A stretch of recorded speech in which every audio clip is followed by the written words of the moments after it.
Olá, sejam bem-vindos para mais um vídeo aqui no canal Livros de Teologia. Meu nome é Suelen e é com muita alegria que hoje eu vou estar fazendo o review deste livro aqui. Mas antes, se você ainda não é inscrito no canal, já te peço, se inscreva, ative as notificações para vocês não perderem nenhum vídeo que eu vou estar postando aqui no canal diariamente. Vamos para as especificações do livro. O nome do livro é A Paixão de Deus. O autor é o pastor Augustus Nicodemos. A altura do livro é de 20 por 9, a largura é de 14, a espessura é de 0,5. Tem 86 páginas nesse livro, as folhas são amarelas, o acabamento é de brochura e com orelha, editora Vida Nova, copyright 2018, e como é brasileiro também, aqui no Brasil é 2018. Certinho? Deixa eu mostrar aqui pra vocês, olha só a lombada, ele é um livro fininho, tá? Dá pra você ler aí em um dia. E esse livro aqui é uma série de livros que o reverendo Augustus Nicodemos traz. Não só ele, mas tem outros também que eles colocam na série desse livro aqui, tá bom? A mensagem, nesse livro vai comentar a mensagem de Jonas, tá? Para a igreja hoje. E aí aqui atrás a gente vai dar uma lidinha para vocês terem uma noção do que se trata mais ou menos o livro. É um comentário bíblico, tá bom? Então vamos lá. O comentário do que muitos pensam. O tema central do livro de Jonas não é um episódio em que o profeta é engolido e depois vomitado por um grande peixe. Deus é o tema central, e com isso o livro nos ensina acerca da soberania divina sobre toda a criação e sobre todos os acontecimentos. Este livro ajuda o leitor a encontrar por trás de cada relato extraordinário do livro bíblico aquele que é o maior do que Jonas. A tempestade inesperada e surpreendente, a conversão dos marinheiros fenícios, um dos maiores avivamentos espirituais já registrados na história da humanidade, e, naturalmente, o improvável resgate do profeta por um peixe misterioso, uma prefiguração da morte, do sepultamento e da ressurreição de Jesus, validada por ele mesmo. Pois assim como Jonas esteve 3 dias e 3 noites no ventre do grande peixe, assim o Filho do Homem estará no coração da terra. Jonas mostra que somos responsáveis por nossos atos e decisões diante de Deus e não podemos fugir de sua vontade. A pergunta que Deus faz nos versículos finais ao profeta, irado, ainda hoje ecoa em nossos ouvidos como um desafio. Somos como Deus, capazes de ter compaixão e perdoar nossos inimigos, assim como ele perdoou aos ninivitas?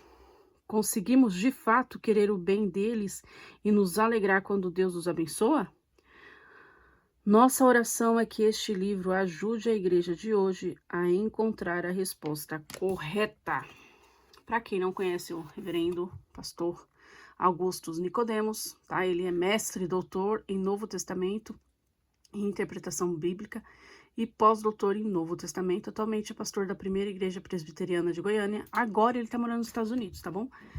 Mas aí vai indo, tá certo? Deixa eu mostrar então aqui já pra vocês o livro em si, o que a gente vai encontrar aqui dentro do livro, certo? Então aqui tem a orelha, aqui tem algumas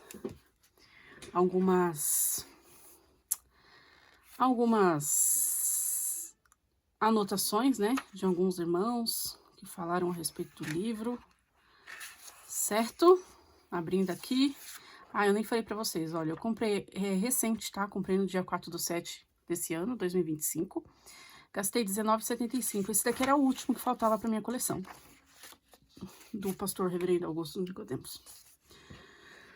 Certo? Aqui tá a ficha catalográfica e aqui a gente já vê o sumário, tá?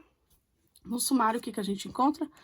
Prefácio, introdução, capítulo 1, um pregador improvável, capítulo 2, com Jonas, um barco, tudo vai muito mal, capítulo 3, o ventre do peixe, capítulo 4, o maior avivamento do mundo, e capítulo 5, a ira do homem e a misericórdia de Deus, e considerações finais, tá? Prefácio do livro, o livro de Jonas está cheio de histórias preciosas, além da narrativa acerca de um homem que ficou 3 dias na barriga de um peixe. Ao longo dos seus 4 breves capítulos, encontramos a história do profeta hebreu Jonas, um homem que temia a Deus, mas tinha dificuldades em perdoar aos temíveis assírios, inimigos do seu povo. Mais do que isso, temos no livro uma história sobre Deus levando esse homem a anunciar o arrependimento e o perdão a seus próprios inimigos, o que mostra como Deus está disposto a perdoar os que se arrependem e creem. O livro de Jonas trata de Deus, de seu poder, de sua soberania sobre a criação e as circunstâncias, de sua misericórdia e de seu perdão. Fiz uma exposição acerca de Jonas em um retiro de jovens na primeira igreja presbiteriana de Goiânia, a qual servi de base para a obra que o leitor tem agora em mãos. Ao redigir esta obra, procurei levar em consideração o caráter histórico do livro de Jonas, seu propósito teológico e as muitas maneiras pelas quais ela se aplica à nossa vida hoje. Uma dessas maneiras, sem dúvida, é a lição acerca do amor soberano e salvador de Deus para com os povos. Esse livro do Antigo Testamento antecipa a conversão dos gentios e a entrada deles no povo de Deus. O grande avivamento espiritual que aconteceu em Nínive é um prelúdio do que Deus um dia haveria de fazer, o chamado pessoas de todas as tribos, línguas, nações, para serem partes do seu povo redimido, a Igreja de Jesus Cristo. Vivemos hoje no Brasil dias de grande oportunidade para a pregação do Evangelho. Cresce o número de pessoas que estão sendo atraídas à fé bíblica. Milhares de jovens agora buscam conhecer mais o Deus da Bíblia, o Deus de Jonas. Vemos na história desse profeta Fujão, que Deus pode ter compaixão mesmo das cidades mais cruéis e ímpias, como era o caso de Nínive. Isso nos dá esperança nesses dias difíceis no Brasil.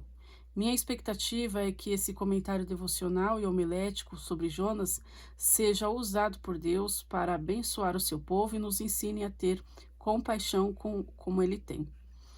Tá? Foi o próprio Augustus Nicodemos quem escreveu o prefácio, certo?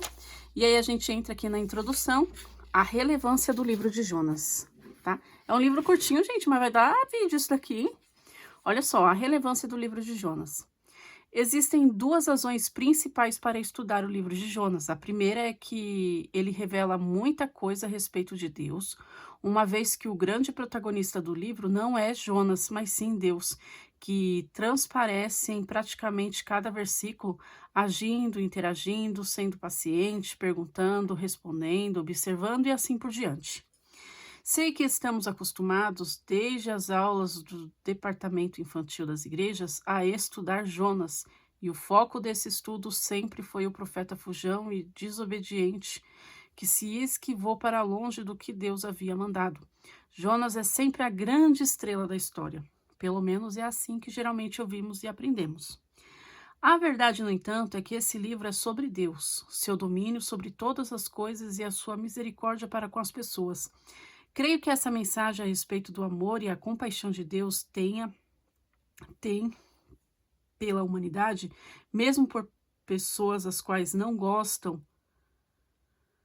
mesmo pessoas que não gostamos e que chegam a nos causar raiva quando se convertem, é algo a que precisamos dar ouvido. Assim, acredito que a mensagem contida em Jonas é importante para nós, para que nós, em dias difíceis, como os que estamos vivendo, nos lembramos de que é o Deus a quem servimos.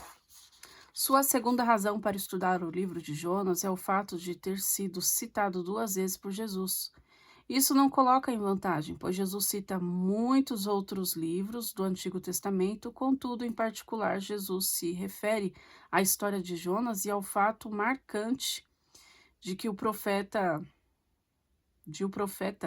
ter passado 3 dias e 3 noites dentro do peixe como um tipo de figura de seu ministério, bem como de sua própria morte e sepultamento. Em Mateus capítulo 12, versículo 39 ao 41, Jesus faz 3 referências ao livro de Jonas.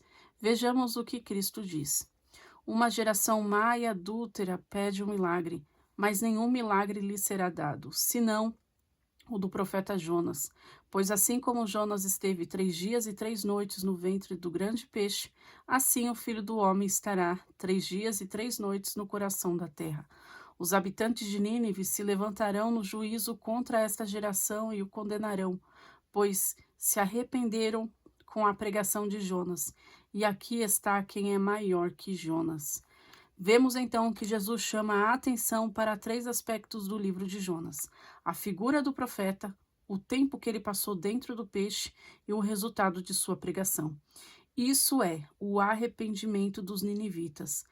3 fatos são citados por Jesus, que os utiliza para dizer quem é o próprio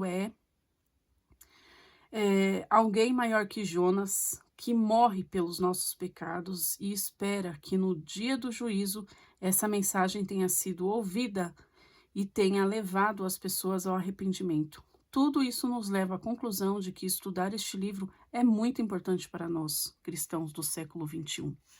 Então, aqui vai falar que as características particulares e circunstâncias históricas, tá? Tudo isso está na interpretação ou na introdução, certo? E aí a gente já entra no primeiro capítulo, um pregador improvável. Então, aqui vai falar do capítulo 1 até do capítulo 1, certo? Capítulo 1 ao 4, certo? Jonas era um homem temente a Deus. Ele que reconheceu seu pecado diante dos marinheiros quando estes descobriram que era dele a culpa pela tempestade que colocava em risco a vida de todos os que estavam a bordo. Ele declarou aos marinheiros que acreditava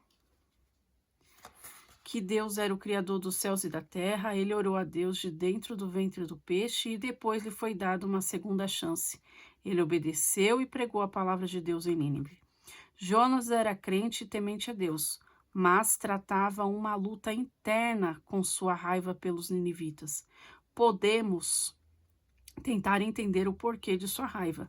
Nínive era a cidade mais importante da Síria, um império internacional que estava se levantando e que era conhecida por sua violência militar.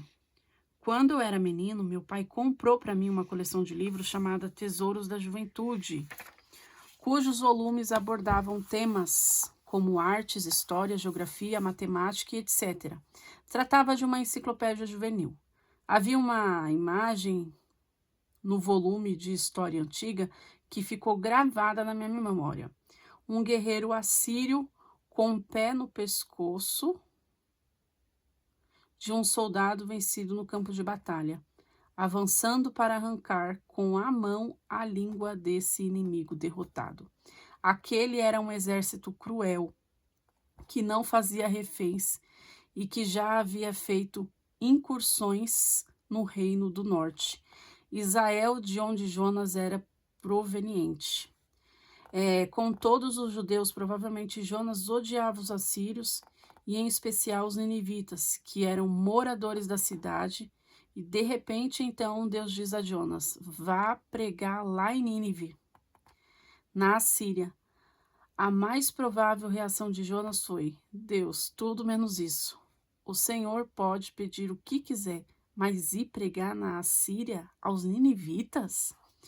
Assim percebemos que há no livro uma luta entre os sentimentos de um homem que teme a Deus e sabe que ele é real, mas que também odeia seus inimigos.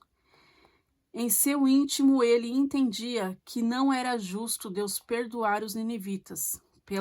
Pela ótica de Jonas, Deus poderia perdoar qualquer um, mas não os assírios.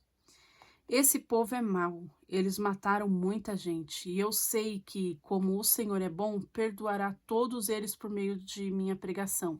Logo eu para pregar para os assírios? E aí vai indo. Você vê que a leitura é uma leitura boa, rapidinho você lê. Soberania e compaixão, e a conclusão e aplicações. Aí a gente já pula para o capítulo 2. Aí aqui Jonas, parte 1. No capítulo inicial de Jonas, nos conta como Deus perseguiu o profeta rebelde e levou de volta para um novo começo. Nesse capítulo, podemos observar também o poder soberano de Deus sobre as forças da natureza, sobre os seres vivos e sobre os homens. Tudo obedece a Deus, menos o profeta. O amor soberano de Deus, sua santidade e sua misericórdia são contrastadas com a teimosia rebelde do seu filho Jonas. Quão atual é este capítulo? E aí vai indo, certo? Gente, deu para ver aqui, eu acho que vocês já tiveram uma palhinha, né? De como esse livro ele é relevante para nós hoje, né? Como esse livro vai agregar muito a gente ter um conhecimento mais apurado da palavra, né? Nada melhor do que o reverendo Augustus Nicodemos para nos dar aí esse ensinamento sobre o livro de Jonas, tá bom? E aí no finalzinho, gente, terminando aqui, olha, aí a gente já entra aqui para as outras obras do reverendo Augustus Nicodemos, tá bom? Olha só, eu tenho todos aqui, em breve também eu vou estar fazendo o review de todos para vocês terem uma ideia. Tá bom, meu querido? Eu acho que eu não tenho esse. Mas o restante eu acho que eu tenho. Tá bom? Então esse é mais um livro. Eu espero mais um review também. Eu espero que vocês tenham gostado. Não se esqueça de se inscrever no canal, ativar as notificações. Nos segue lá no Instagram, que lá eu vou estar postando fotinhos de livro quase todos os dias. Só não tô postando agora porque eu tô dando uma atenção maiorzinha aqui no YouTube. Mas logo em seguida eu já vou pra lá já. Tá certo, meus queridos? Então, Deus abençoe a todos e tchau!